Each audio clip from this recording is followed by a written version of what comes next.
Los incrédulos tropiezan, los creyentes se gozan.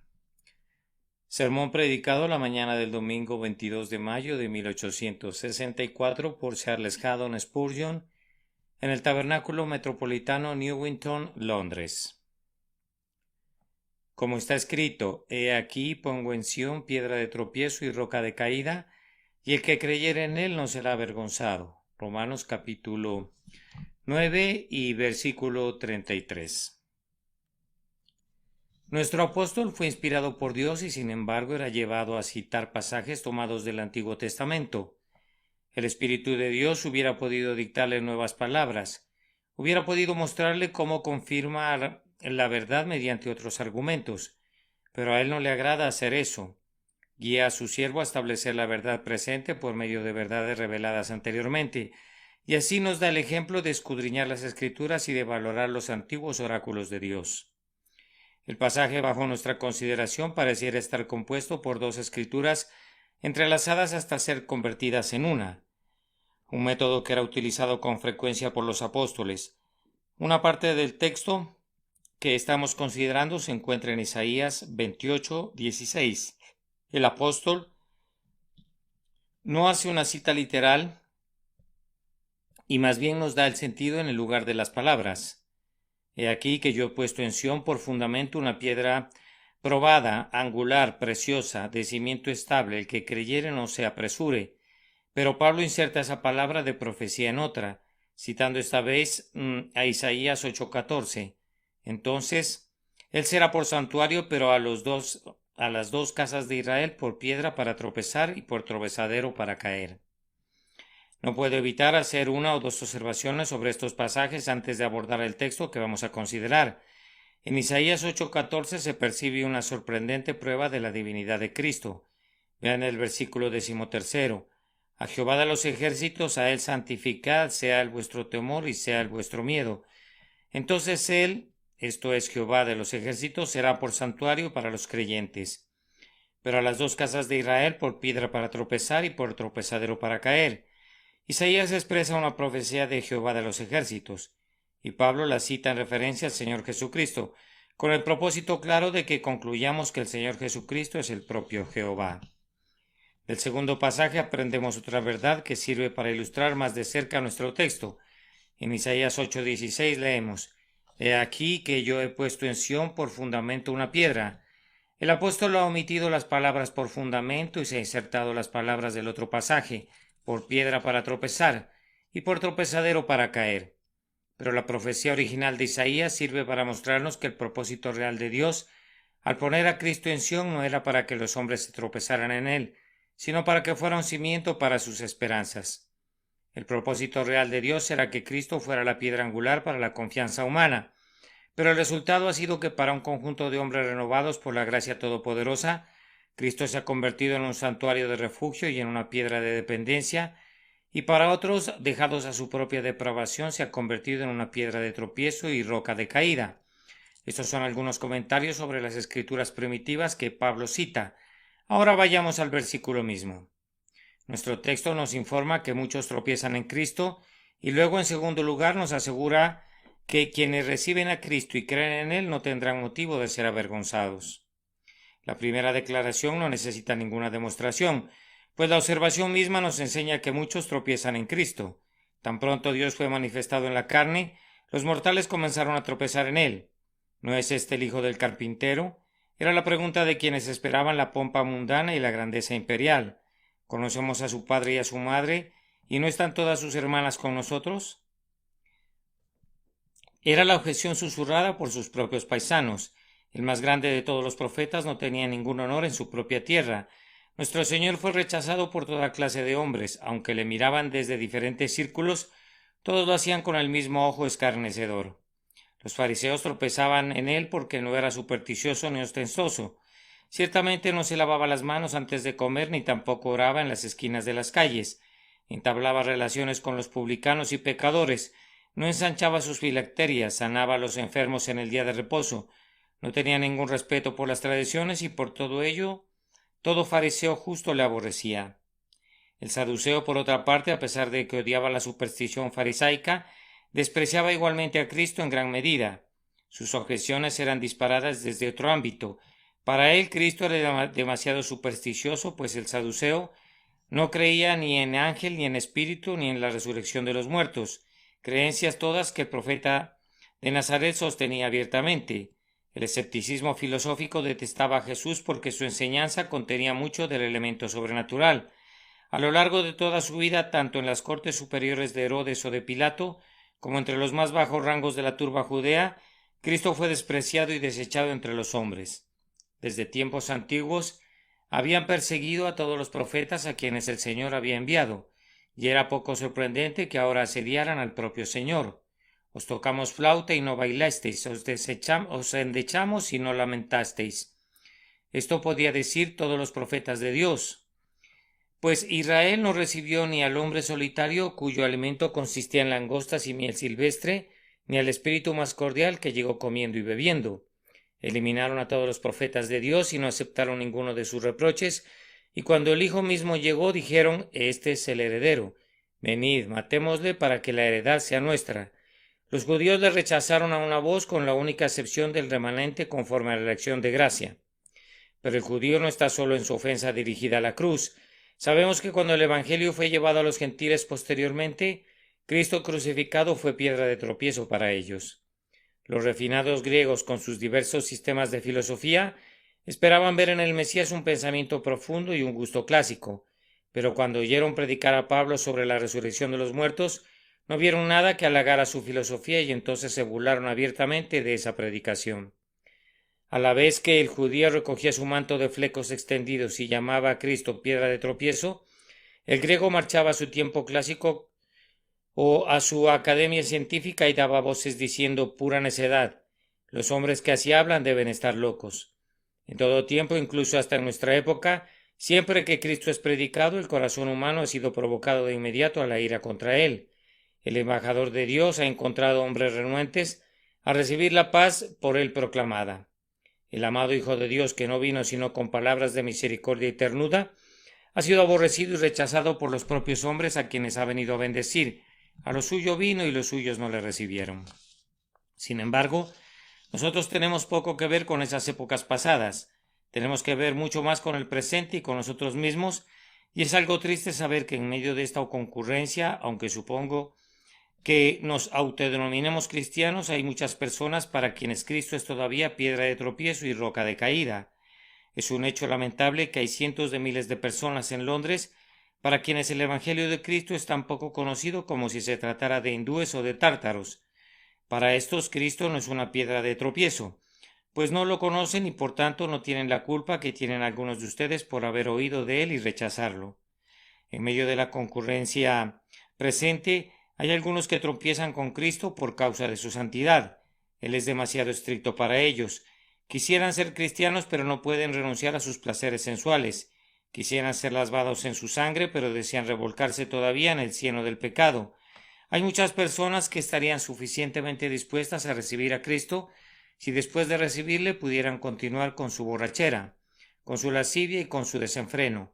Pero Cristo pone el hacha a la raíz de los árboles. Él les dice que hay que renunciar a todo esto porque por estas cosas viene la ira de Dios sobre los hijos de desobediencia y además, sin santidad nadie verá al Señor. La naturaleza humana da cosas contra esto. ¿Cómo? ¿No podría gozar de alguna lascivia favorita? ¿No podría disfrutar de estas cosas al menos de una vez de vez en cuando? ¿He de abandonar por completo mis viejos hábitos y mis antiguos caminos? ¿Tengo que ser hecho una nueva criatura en Cristo Jesús? Estos son términos demasiado duros, son condiciones demasiado severas, y así el corazón humano regresa a las ollas de carne en Egipto, o más bien de Egipto, y se aferra al ajo y a las cebollas del antiguo estado de servidumbre y no quiere ser liberado ni siquiera debido a que uno mayor que Moisés alza la vara para dividir al mar y promete darle a Canaán que fluye leche y miel. Cristo ofende a los hombres porque su evangelio es intolerante con el pecado. Otros tropiezan con nuestro bendito Señor porque no les gusta el plan de ser salvados entera y únicamente por medio de la fe. ¿Hay algunas de esas personas aquí? Yo supongo que habrá algunas. Dicen que, ¿acaso no valen nada nuestras buenas obras? ¿No hay nada que podamos hacer para ayudar en nuestra salvación? Tú nos dices que lo que justifica al alma es confiar únicamente en Cristo, sin nada más. Entonces no lo entendemos, o aunque lo entendiéramos no nos gusta. Esto es demasiado humillante, demasiado sencillo, demasiado fácil. Vamos, dice el hombre que ha asistido siempre a la iglesia de su distrito o a su casa de reunión, que no le debe nada a nadie y que es generoso con los pobres. Vamos.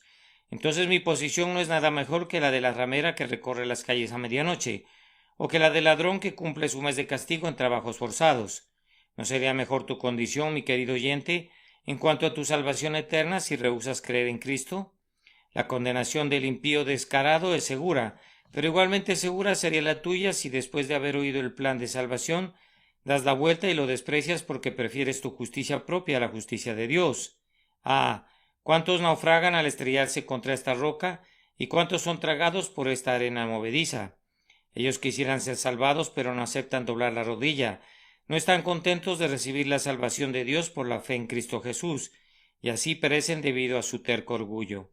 He conocido a otros que tropiezan en Cristo por causa de la doctrina que él predica, más específicamente las doctrinas de la gracia.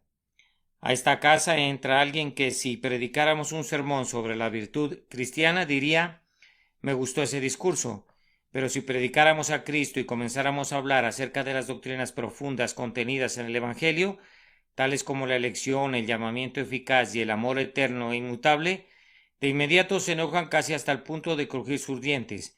Quisieran tener a Cristo, dicen ellos, pero no pueden aceptar estas doctrinas. ¿Qué? ¿Dios salva a quien quiere y ni siquiera le pide permiso a la criatura? ¿Hará lo que le agrade con nosotros igual que un alfarero hace lo que quiere con la masa de arcilla? ¿Nos han de decir en nuestra cara que no depende del que quiere ni del que corre, sino de Dios que tiene misericordia? No podemos soportar eso. Nos dirigiremos a algún otro lugar donde el hombre reciba mayor consideración y donde Dios no se ha colocado tan alto sobre nuestras cabezas. Ah, pero amigo mío, Jesucristo no elaborará su doctrina para agradarte ni diluirá la verdad de la Escritura para que se adapte a tus gustos carnales. Observa que es en el capítulo 9 de Romanos donde se encuentra mi texto, y en ese mismo capítulo de Romanos tienes las declaraciones más claras y audaces registradas en alguna parte concerniente a la soberanía de la gracia divina. Y si tú decides hacer de la soberanía una excusa para no creer en Cristo, perecerás para tu desgracia y perecerías merecidamente también, porque quieres altercar con la palabra de Dios y condenas a tu propia alma a ser castigada por la soberanía de Dios. Pero, en verdad, mis queridos amigos, cuando los pecadores están resueltos a objetar a Cristo, lo más fácil del mundo es encontrar algo que objetar.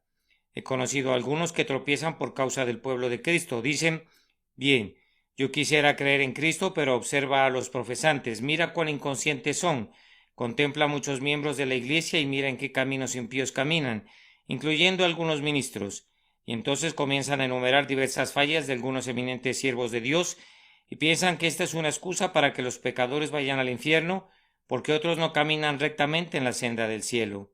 Oh, ¿mandarás tu alma al infierno porque otra persona es todo lo que debería ser? ¿Que si David cae y David es restaurado es una razón por la que tú debas caer para no ser restaurado nunca? ¿Qué importa que algunos peregrinos que se dirigen al cielo se dirijan a la vereda apartada del prado y tengan que regresar al camino cojeando? ¿Es esa una razón por la que debas seguir el camino que conduce a la ciudad de destrucción? Me parece, amigo, que esto solo debería hacerte más diligente para procurar hacer firme tu vocación y elección.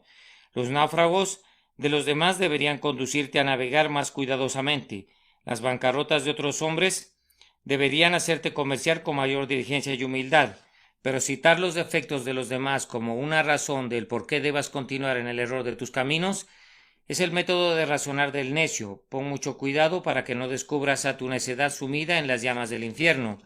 La objeción real del hombre natural no es, sin embargo, ni contra el pueblo de Dios, ni contra el plan de salvación, considerado en sí mismo, sino más bien contra Cristo.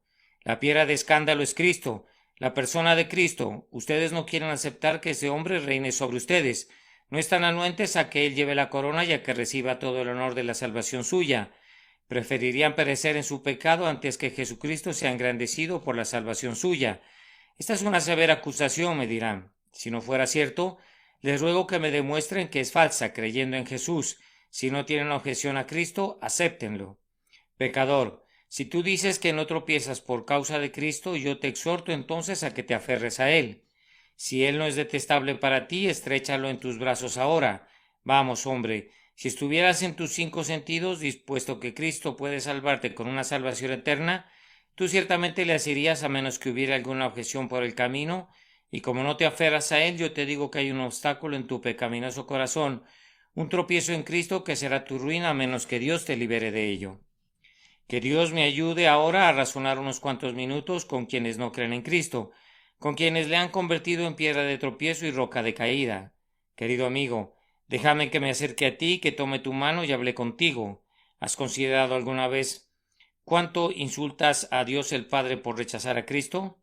Si fueras invitado a la fiesta de alguno y te acercaras a la mesa y rompieras todos los platos y los arrojaras al suelo y los pisotearas, ¿acaso no sería eso un insulto? Si fueras un pobre mendigo sentado a la puerta y motivado por pura caridad, ¿un hombre rico te invitaría a su fiesta?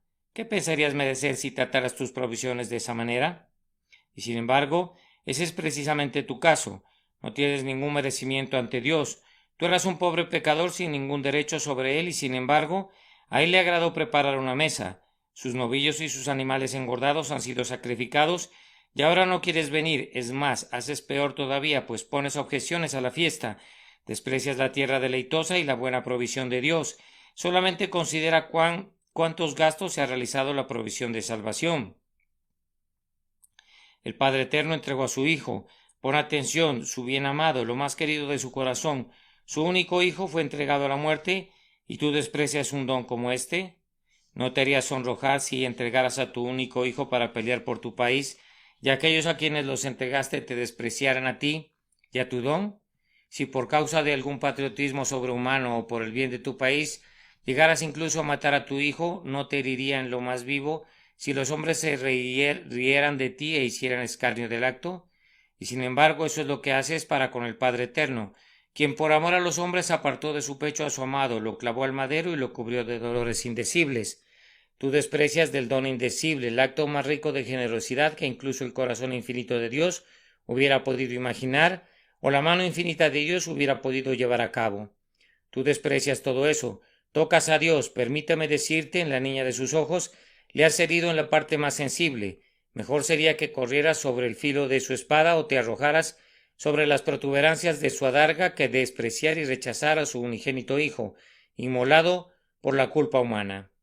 Considera de nuevo qué prueba hay de tu pecaminosidad y cuán prestamente serías condenado al final cuando este pecado esté escrito sobre tu frente. Vamos, hombre, no habría necesidad de denunciar ningún otro pecado contra ti. El libro en el que tus fallas han sido registradas es escasamente necesitaría ser abierto, pues esta prueba bastaría. Tú has hecho de Cristo una piedra de tropiezo, has objetado al amado Hijo de Dios. Entonces, ¿por qué necesitaríamos otros testigos? Por el testimonio de esta sola boca serías condenado. Tú aborreciste al príncipe de gloria, tú le rehusaste tu corazón, por tanto, lléveselo al lugar de donde vino. ¿Qué importa que no haya sido nunca un adúltero ni un proxeneta? Pues no basta esto. ¿No muestra esto la negrura del corazón del traidor y la vileza de su carácter? No quiso recibir a Cristo y más bien convirtió el cimiento que Dios puso en Sión en piedra de tropiezo y roca de caída. ¿Qué piensas de esto tú que me estás escuchando? Además, como esto será un pronto testigo para condenarte, ¿cómo aumentará tu miseria? ¿Piensas que Dios sería tierno contigo cuando tú no has sido tierno con su Hijo? Cuando te arroja al infierno hará que las llamas sean menos ardientes. ¿Piensas que su vergüenza será refrescante para con el hombre que tropezó con su Hijo? Para nada. Eso más bien afilará la hoja de su espada. Este traidor en efecto despreció la sangre de Cristo. Eso derramará combustible sobre las llamas. Este hombre hizo de mi unigénito Hijo una piedra de tropiezo y ahora voy a demostrarle que el que cayere sobre esta piedra será quebrantado y sobre quien ella cayere le desmenuzará. ¿Piensa tú que un rey estaría más inclinado a ser misericordioso para con un traidor si supiera que ese traidor ha despreciado a su hijo? No, me parece más bien que la sentencia sería mucho más severa.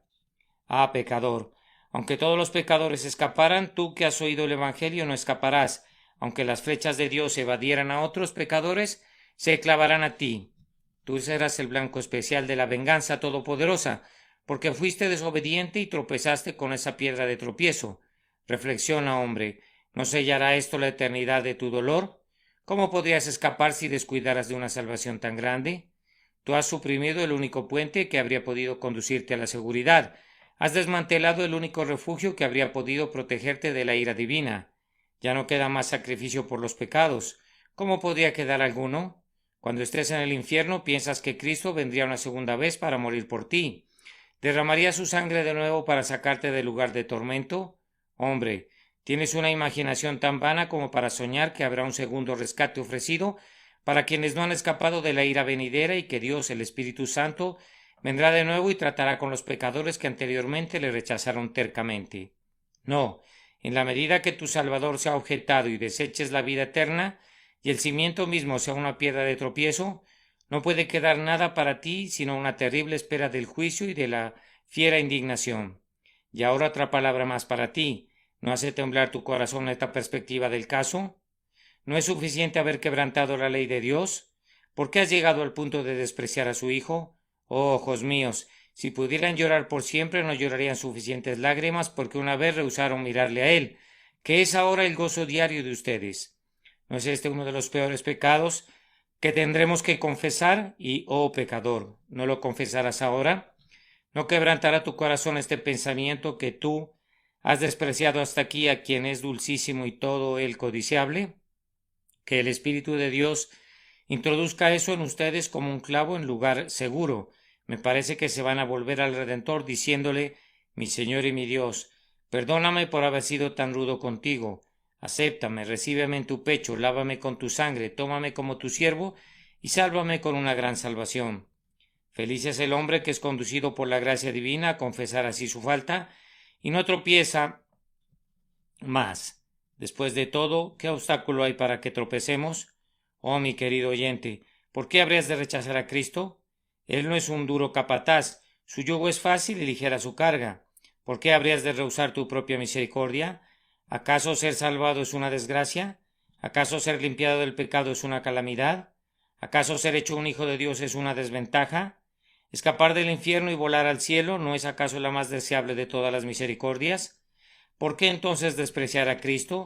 Eso es irrazonable. Que Dios te libre de ese irrazonable pecado y te conduzca a aceptar ahora a Cristo con un corazón perfecto, y Él recibirá la alabanza por ello eternamente.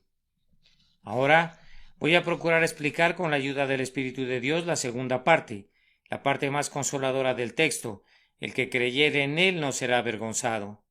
Se sentirá avergonzado al pensar que no creyó antes. Será avergonzado al pensar que no cree más firmemente ahora. Con frecuencia sentirá vergüenza y confusión de rostro por cuenta de su ingratitud y de su pecaminosidad y de su descarrío de corazón. Pero el texto quiere decir que no será avergonzado por haber confiado en Cristo. Quien cree en Cristo nunca tendrá causa alguna de avergonzarse por haberlo hecho. Al tratar esto, antes que nada voy a comentar cuándo aquellos que confían en Cristo podrían ser avergonzados por haber confiado en Él. Bien podrían avergonzarse si Cristo los abandonara alguna vez. Si alguna vez se llegara a esto, que Él, el esposo de mi corazón, me abandonara y me dejara como una viuda solitaria en el mundo. Si después de haber dicho no te desampararé ni te dejaré, se apartara después de todo y nunca le dedicara a su siervo ninguna sonrisa de su rostro, entonces tendría razón, en verdad, de verme avergonzado por haber puesto mi confianza en un Salvador tan voluble. El Cristo del arminiano es alguien de quien tiene buena base de avergonzarse porque redime a los hombres con la sangre preciosa y sin embargo se van al infierno. El Cristo del arminiano ama hoy pero odia mañana. Salva por gracia, pero esa gracia depende del uso que el hombre haga de ella. Rescata a los hombres de un estado de condenación y los justifica, pero después de todo los deja regresar al estado de condenación y después de todo perecen. Pero el Cristo de los cristianos es una persona muy diferente. Una vez que los ama, nunca los abandona. Donde ha comenzado una buena obra, la sigue haciendo y la perfecciona. El Cristo del cristiano dice: yo doy a mis ovejas vida eterna, y no perecerán jamás, ni nadie las arrebatará de mi mano. Mientras el cristiano no descubra que la gracia de Dios se ha ido por completo, que el amor de Cristo ha cesado, no tendrá ninguna causa de ser avergonzado. Además, el Cristo tendría causa de dudar si Cristo fuera a fallarle, ya sea en cuanto a la providencia o a la gracia, en sus tiempos de tribulación y tentación. Si el Señor no me sostuviera cuando esté en medio de los ríos, tendría causa de sonrojarme por mi esperanza. Si caminando a través de la hoguera las llamas me quemaran, y no encontrara que el Señor fuera mi pronto auxilio en las tribulaciones, entonces sería avergonzado. Oh amados, ¿cuándo podría suceder esto? En 6 tribulaciones te ha librado, y en la 7ª no te tocará el mal. Han sido muy abatidos y no habrían podido estar más abajo a menos que hubiesen estado en su tumba. Han sido muy pobres, teniendo escasamente pan para comer o vestidos que ponerse. Todo aquello en lo que confiaban ha dejado de ser su sostén. Se han quedado huérfanos en el mundo, con la excepción de su Padre que está en el cielo.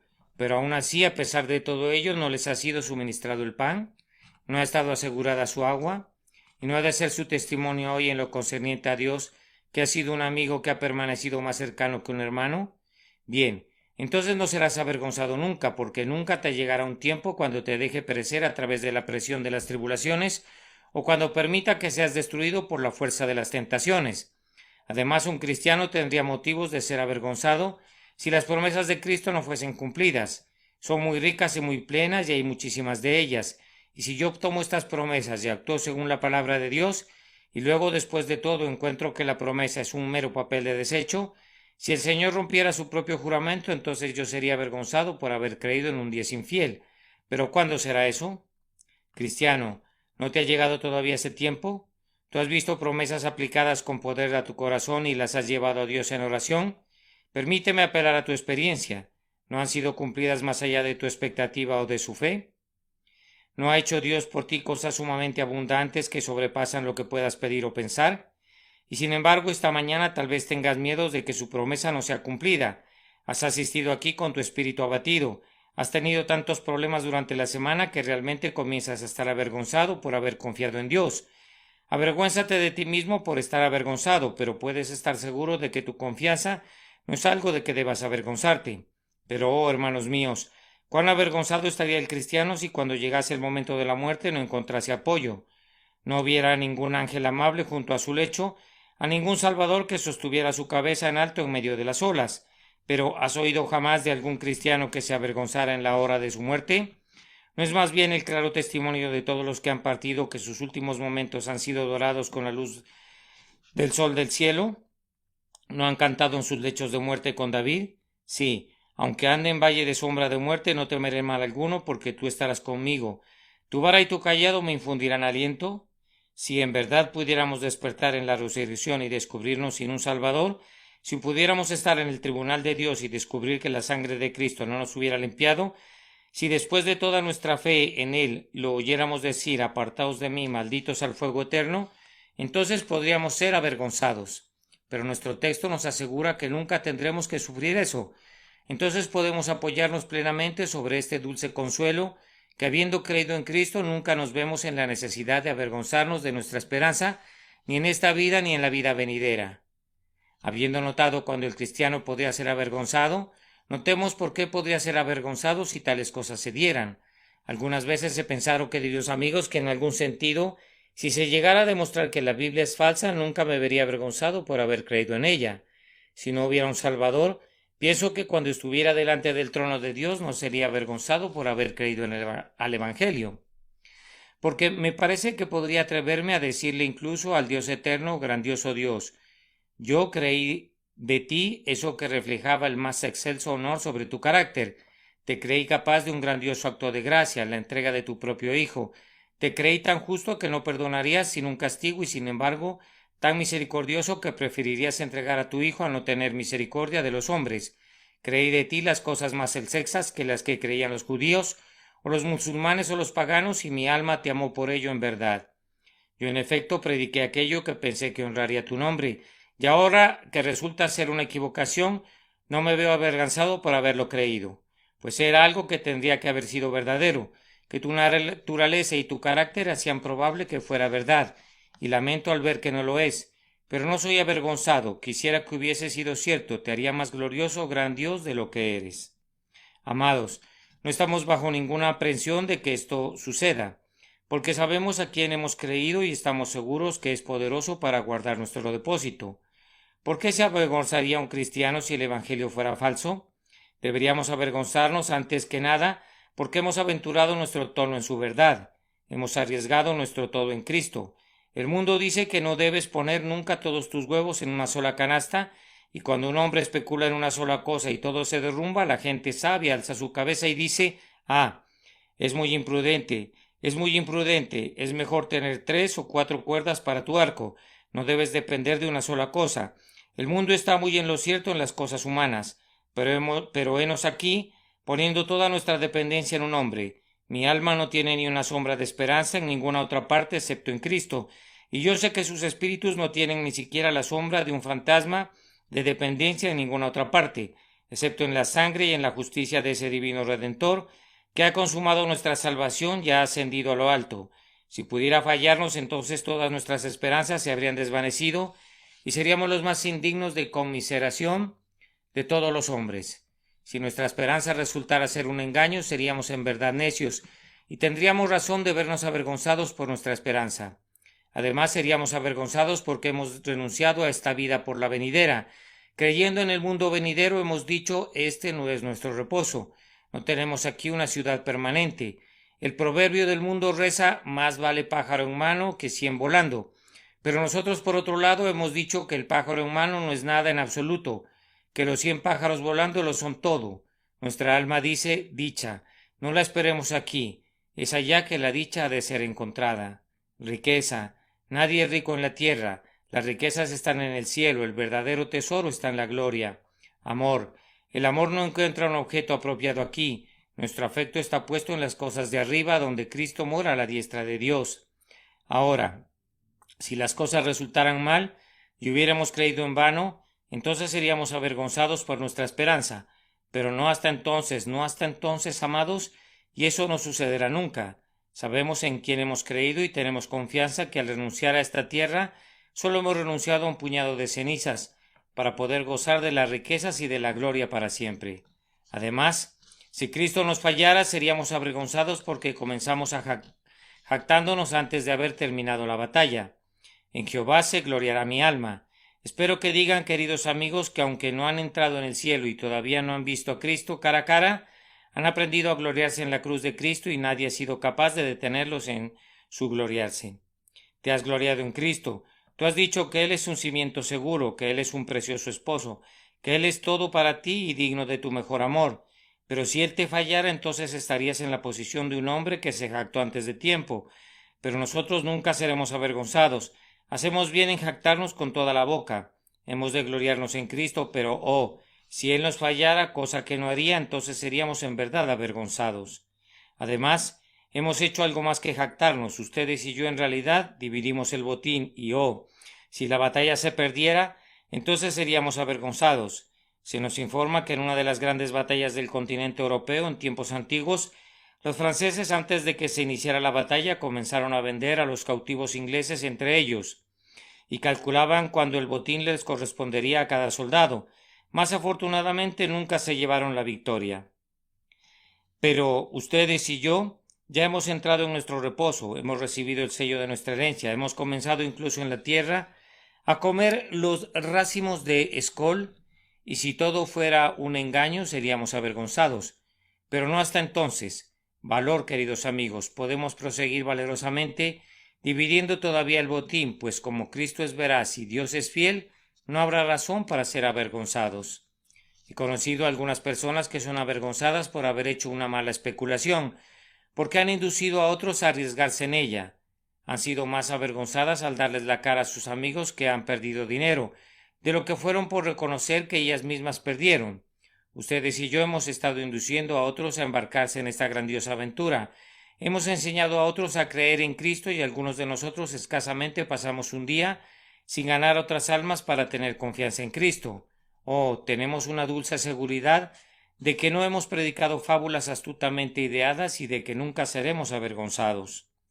He de ambicionar su paciencia solo por un momento más, mientras prosigo ahora a comentar quiénes son aquellos que nunca serán avergonzados. La respuesta es en general y especial. El texto dice: el que creyere. Cualquier hombre que haya vivido o que viva, que crea en Cristo, no será avergonzado. Si ha sido un pecador descarado o un moralista, si es educado o iletrado, si es un príncipe o un mendigo, no importa. El que creyere en Cristo no será avergonzado. Tú, Hombre, que estás por allá, aunque asistas muy poco a la casa de Dios, pero si crees en Cristo hoy, nunca serás avergonzado debido a Él. Ustedes que han asistido a la casa de Dios durante años y se sienten culpables por haber rechazado a Cristo, si confían en Él ahora no serán avergonzados. Pero hay una particularidad que es el que creyere. Otros serán avergonzados. Tiene que haber una fe real y sentida, tiene que haber una confianza siempre en la persona y en la obra de Jesús. Siempre que esté presente esa confianza no habrá vergüenza. Ah, dice alguien, pero yo tengo tan poca fe, tengo miedo de que seré confundido. No, tú caes bajo la condición el que creyere, aunque su fe sea muy poca, nunca será avergonzado. Ah, dice otro, pero yo tengo muchas dudas. Aun así, querido corazón, puesto que tú crees, no serás avergonzado. Todas tus dudas y tus miedos nunca te condenarán, pues tu fe ha de prevalecer.